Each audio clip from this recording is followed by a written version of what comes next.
1947માં અંગ્રેજોના શાસનમાંથી ભારત આઝાદ થયો હતો. આ દિવસે તિરંગો ધ્વજ ફરકાવે છે.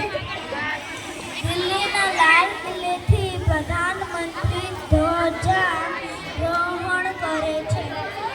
શાળાઓમાં રાષ્ટ્રગીત અને દેશભક્તિ ગીતો ગાય છે. વિદ્યાર્થીઓ નૃત્ય, કવિતા અને ભાષણ કરે છે. લોકોમાં રાષ્ટ્રીય પ્રેમ અને એકતાનો સંદેશો ફેલાય છે. આ દિવસે સ્વતંત્ર દિવસ સૈનિકોની યાદ અપાવે છે.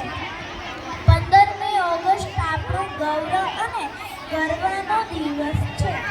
મને આ ભારતીય હોવા પર ગર્વ છે. હું મારા દેશને ખૂબ પ્રેમ કરું છું.